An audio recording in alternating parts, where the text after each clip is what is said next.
Hello students,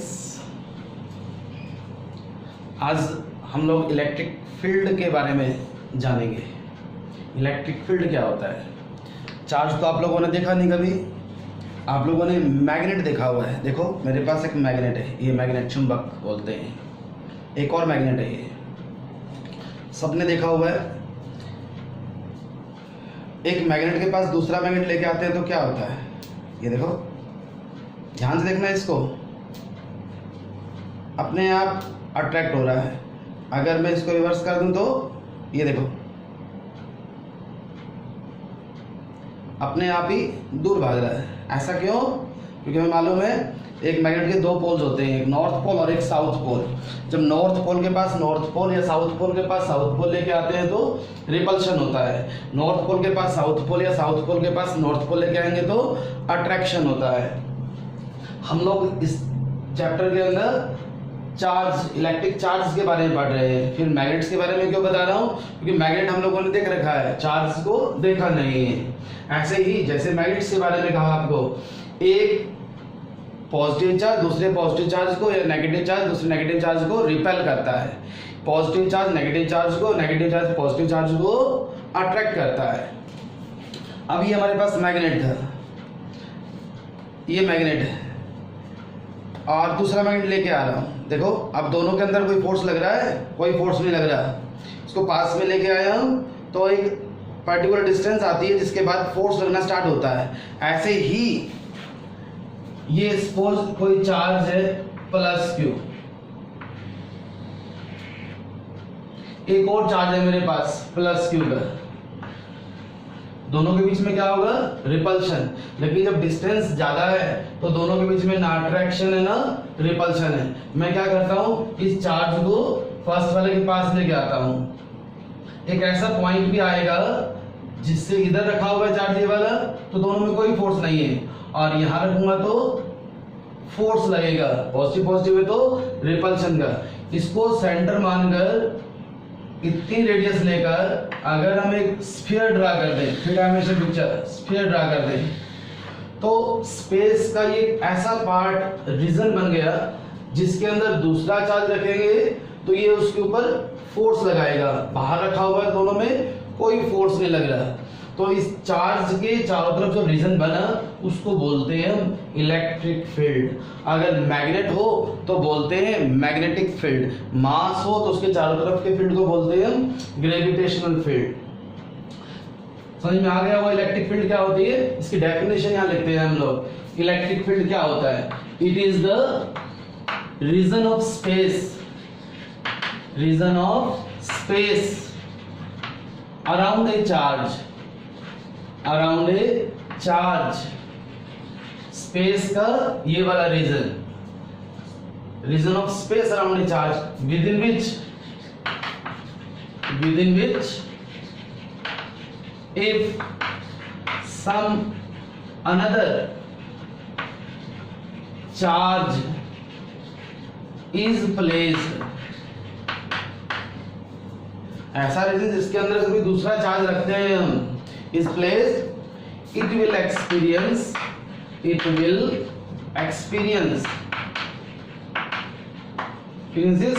force. तो electric field समझ में आ गया। चार्ज के चारों तरफ ऐसा रीजन जिसके अंदर दूसरा चार्ज रखेंगे तो ये उसके ऊपर फोर्स लगाएगा। एग्जांपल के लिए मैंने एक और चार्ज रखा है यहाँ पर प्लस क्यू। अब दोनों के बीच में फोर्स लगेगा। क्यों? क्योंकि ये चार्ज इसके इलेक्ट्रिक फील्ड के अंदर है। यही चार्ज बाहर रखेंगे तो दोनों के बीच में कोई फोर्स नहीं लगेगा। अब नेक्स्ट क्वेश्चन बनता है, इस चार्ज को जो सेकंड चार्ज लेके आए हम अलग अलग पॉइंट्स पे रखें, यहाँ रख दो, यहाँ रख दो या फिर यहाँ रख दें हम, क्या हर एक पॉइंट के ऊपर दोनों के बीच में सेम फोर्स लगेगा? नहीं। जब दो चार्ज जितने ज्यादा पास होंगे फोर्स दोनों के बीच में उतना ज्यादा लगेगा। इसको डिफाइन करते हैं हम नेक्स्ट डेफिनेशन से, इलेक्ट्रिक फील्ड इंटेंसिटी। इंटेंसिटी का मतलब स्ट्रेंथ, ताकत। ये भी लिखा होता है इलेक्ट्रिक फील्ड स्ट्रेंथ। अब मेरा एम है इलेक्ट्रिक रीजन के अंदर, इलेक्ट्रिक फील्ड के अंदर कोई पर्टिकुलर पॉइंट है P, सेंटर से r डिस्टेंस के ऊपर यहाँ इलेक्ट्रिक फील्ड इंटेंसिटी निकालना चाहता हूँ। कैसे निकालूं? मैंने एक चार्ज रखा q डैश, अगर q एंड q डैश के बीच में फोर्स निकालेंगे तो कितना आएगा?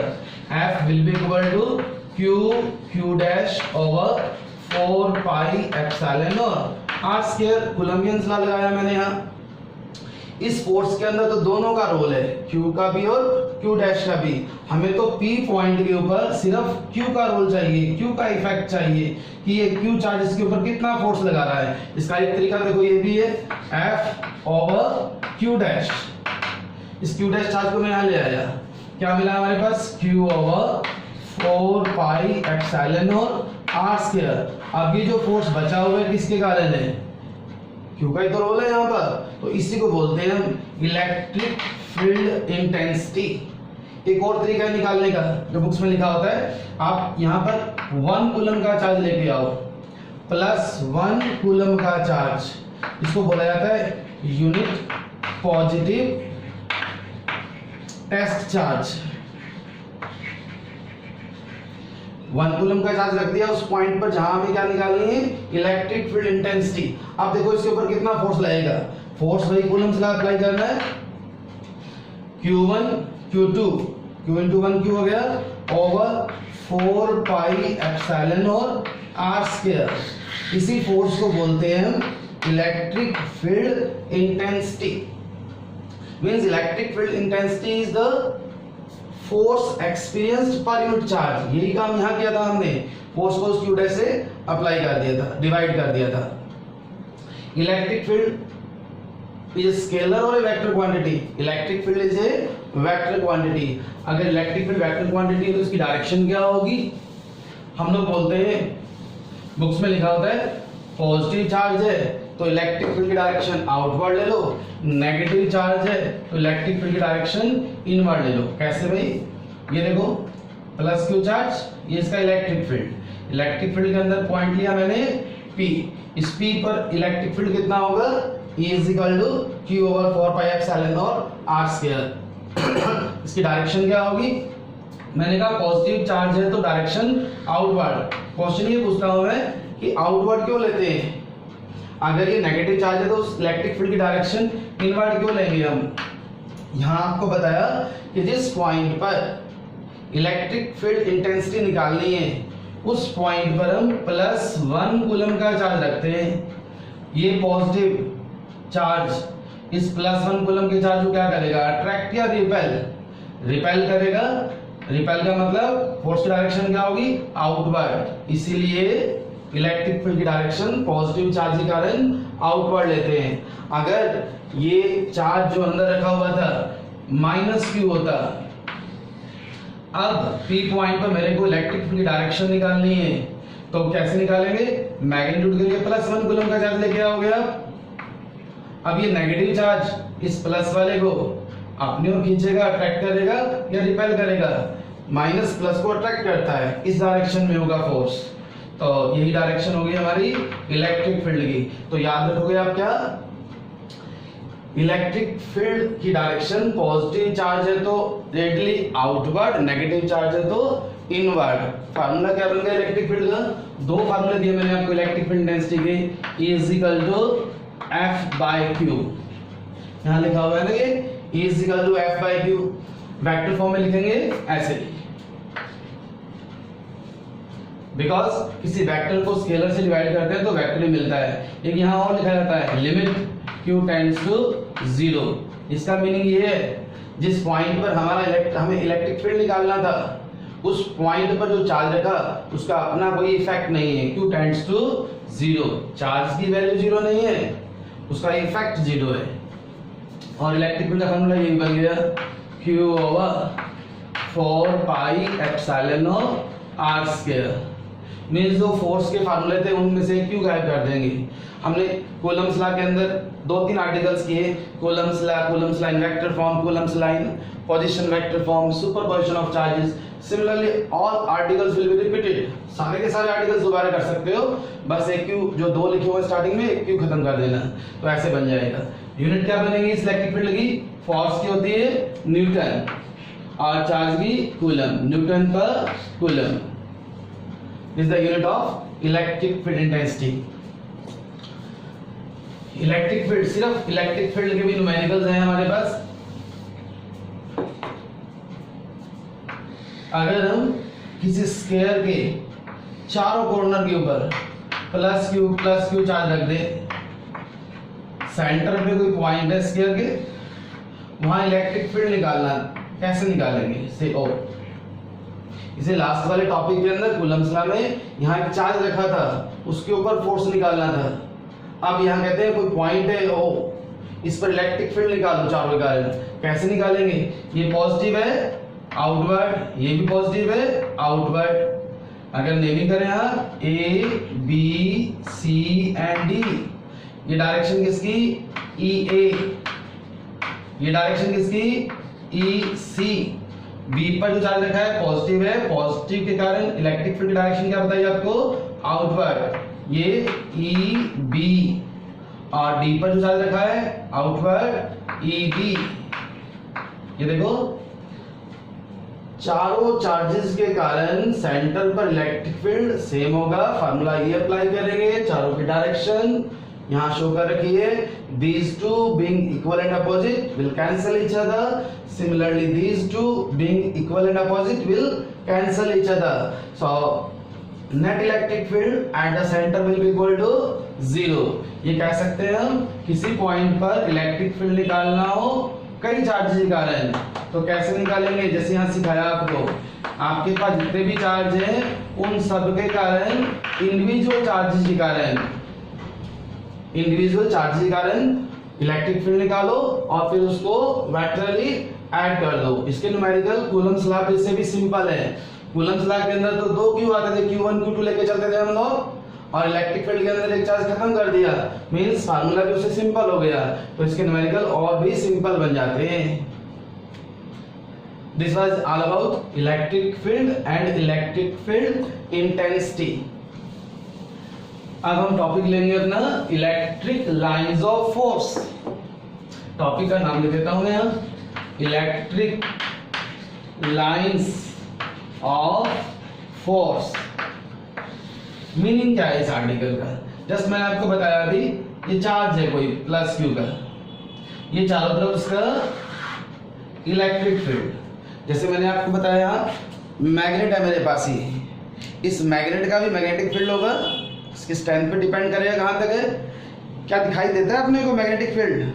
देखो ये मैग्नेट है, सबने देखा हुआ है, घर पर मिलेगा आपके। दूसरा मैग्नेट लाएंगे तो अट्रैक्शन या रिपल्शन होगा, लेकिन मैग्नेटिक फील्ड दिखाई तो नहीं देता। मैग्नेट के जितना पास में जाएंगे हम, मैग्नेटिक फील्ड स्ट्रेंथ उतनी ज्यादा होगी, जितना दूर जाएंगे उतनी कम। ऐसे ही चार्ज के जितना पास होंगे हम, इलेक्ट्रिक फील्ड उतना ज्यादा होगा, जितना दूर जाएंगे उतना कम। फार्मूले में भी तो यही आया था हमारे पास, E was equal to Q over 4 pi epsilon naught R square, means E is inversely proportional to R square। अगर हम किसी पॉइंट की डिस्टेंस को डबल कर देते हैं, डबल, पहले यहाँ था यहाँ ले आया, इलेक्ट्रिक फील्ड पे क्या असर पड़ेगा? R को 2R कर दिया, it will become 1/4 times. R को 2R करोगे तो स्क्वायर है ना, इलेक्ट्रिक फील्ड बिकम 1/4 टाइम्स। अब टॉपिक स्टार्ट कर रहा हूं मैं, electric lines of force. Question ये है, इलेक्ट्रिक लाइंस होती क्या है? जैसे मैग्नेट वैसे चार्ज, चार्ज के चारों तरफ इलेक्ट्रिक फील्ड दिखाई हमें देता नहीं, तो उसको रिप्रेजेंट करने के लिए हम कुछ इमेजिनरी लाइंस की हेल्प लेते हैं। इमेजिनरी लाइंस एक्चुअल में एग्जिस्ट नहीं करती है। Those lines are known as electric lines of force. तो अगर डिफाइन करना हो तो कैसे करेंगे? क्या मैं अगर आपको बोलूं ये चार्ज है Q, ये इसकी इलेक्ट्रिक लाइंस ऑफ फोर्स है, इज इट राइट? नो। कुछ प्रॉपर्टीज है, वो लाइंस उनको फॉलो करेगी। एक मेन प्रॉपर्टी ये होती है, अगर ये इलेक्ट्रिक लाइंस ऑफ फोर्स है, if this is electric lines of force, इसके किसी भी पॉइंट के ऊपर मैं टेंजेंट ड्रा करूंगा तो मेरे को वो टेंजेंट क्या देगा? उस पॉइंट पर इलेक्ट्रिक फील्ड की डायरेक्शन। तो आप नोट कर सकते हो, मैं बोलता हूँ साथ साथ, इलेक्ट्रिक लाइन्स ऑफ फोर्स क्या होती है? These are the imaginary lines, these are the imaginary lines tangent to which at any point gives the direction of electric field intensity। मैं नोट कर देता हूं बोर्ड के ऊपर, आप नोट कर लेना उसको।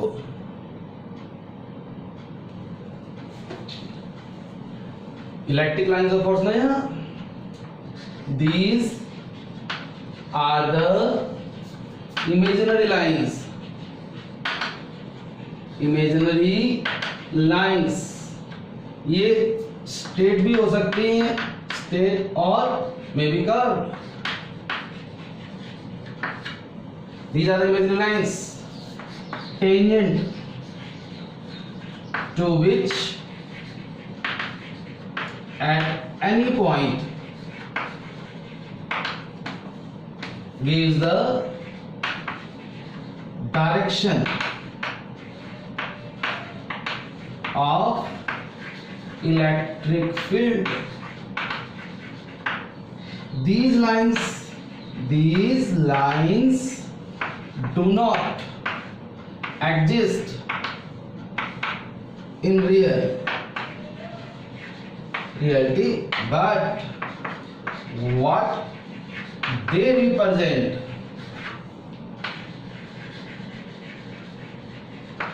is a reality। क्या मीनिंग है इसका? कि electric lines of force actual में एग्जिस्ट नहीं करती, लेकिन जो वो बताती हैं वो सब एग्जिस्ट करता है, होता है, रियल है। These are the imaginary lines tangent to which at any point gives the direction of electric field। These lines do not exist in reality actually, but what they represent is a reality।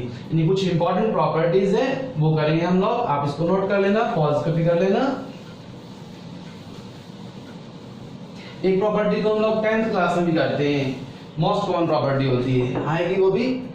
मैंने यहाँ bracket के अंदर लिखा था straight और curved. First question है, board के अंदर पूछ लेते हैं, when electric lines of force will be curved and when they will be straight. अगर हमारे पास पॉजिटिव चार्ज, आइसोलेट चार्ज है, सिंगल चार्ज, पॉजिटिव हो या नेगेटिव कोई फर्क नहीं पड़ता, then electric lines of force will be straight. Positive है तो एरो बाहर की तरफ, नेगेटिव है तो एरो अंदर की तरफ। And when they will be curved when we have two और मोर देन टू चार्जेस। अगर आपके पास दो या दो से ज्यादा चार्ज है तो इलेक्ट्रिक लाइन्स होंगी वो कर्व्ड होंगी। फर्स्ट प्रॉपर्टी हो गई। सेकंड प्रॉपर्टी जो मोस्ट इंपॉर्टेंट है, two electric lines of force never intersect each other. आपस में कभी किसी को कट नहीं करती। क्यों? वाई? ये पूछते हैं तो हम इनवर्स लेके चलते हैं। सपोज दे डू सो, मान लो दो इलेक्ट्रिक लाइंस ऑफ फोर्स एक दूसरे को यहाँ P पॉइंट पर कट कर रहे हैं, then according to definition we can draw two tangent at one point. Then according to definition of electric lines of force we will have two direction of electric field at one point. अगर cut करेंगे तो एक point पर दो direction होंगी electric field की, and electric field is a vector quantity. तो दो डायरेक्शन एक पॉइंट पर, this is not possible. Third property, अगर सपोज दो प्लेट्स हैं, एक पे पॉजिटिव चार्ज और एक पे नेगेटिव चार्ज, इलेक्ट्रिक लाइंस कैसे बनेंगी? This one. अगर हम इसके बीच में कोई कंडक्टर रख दें ऐसे, how electric lines will look like. अब इलेक्ट्रिक लाइंस ऑफ फोर्स कैसे पास होंगी? प्रॉपर्टी है electric lines of force can not pass to the surface of a conductor. ये कंडक्टर है तो इस कंडक्टर के सरफेस पे यहाँ नेगेटिव चार्ज आएगा और इधर पॉजिटिव। क्यों? पॉजिटिव के पास नेगेटिव, नेगेटिव के पास पॉजिटिव। आपको जो इलेक्ट्रिक लाइंस का डायग्राम बनाई देगा वो ऐसा बनेगा। प्रॉपर्टी ये थी कंडक्टर के सरफेस से पास नहीं हो सकती। नेक्स्ट प्रॉपर्टी, सपोज मैंने कोई कंडक्टिंग सरफेस ली है आर्बिट्रेरी शेप का, इसके ऊपर चार्ज है पॉजिटिव, का electric lines of force draw करो।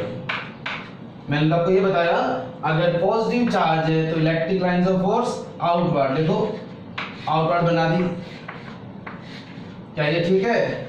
No, this is wrong. Why?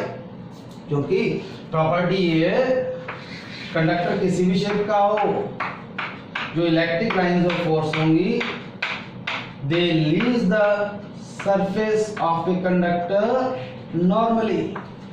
अगर पॉजिटिव चार्ज है तो बाहर जाएंगी, नेगेटिव चार्ज है तो अंदर आएंगी, but they will always form an angle of 90 degree, इसलिए गलत है ये। एक और इंपॉर्टेंट प्रॉपर्टी बोर्ड एग्जाम में क्वेश्चन आए हुए उसके ऊपर भी, पहले आपको न्यूमेरिकल क्वेश्चन कैसा आता है बता रहा हूँ। ये देखो, ये सीबीएसई बोर्ड में आया था कभी, इलेक्ट्रिक लाइंस ऑफ फोर्स बना दिए हैं, 3 पॉइंट शो कर दिए ए बी एंड सी। कहा at which point electric field strength will be maximum and at which point electric field strength will be minimum. Answer कहते हैं at A electric field strength will be maximum, at C it will be minimum. क्यों? Because property है denser the lines stronger the field and rarer the lines weaker the field। मतलब lines pass में होंगी तो electric field strong होगा, lines में gap ज्यादा होगा तो इलेक्ट्रिक फील्ड वीक होगा, कमजोर होगा। नेक्स्ट प्रॉपर्टी कहते हैं electric lines of force never forms close loop. Close loop का मतलब दिस वन। मैग्नेट के अंदर क्या होता है? एक नॉर्थ पोल और एक साउथ पोल। मैग्नेट के अंदर नेसेसिटी है, जहां नॉर्थ पोल होगा वहां साउथ पोल भी होगा ही होगा। तो ऐसी चलती है magnetic lines of force, north से साउथ बाहर, अंदर साउथ से north, means they always form close loop. लेकिन चार्ज के केस में कहीं नहीं लिखा जहां पॉजिटिव चार्ज होगा वहां नेगेटिव चार्ज भी होगा ही होगा। It means they never form close loops. Electric lines of force close loop नहीं बनाते। इनको जो करवाया है बुक से भी रीड करो, अच्छे से समझ में आएगा आपको। फिर भी कोई प्रॉब्लम है तो बोलना। सब नोट कर लिया? Thank you. आज वीडियो के अंदर हम इतना ही करेंगे।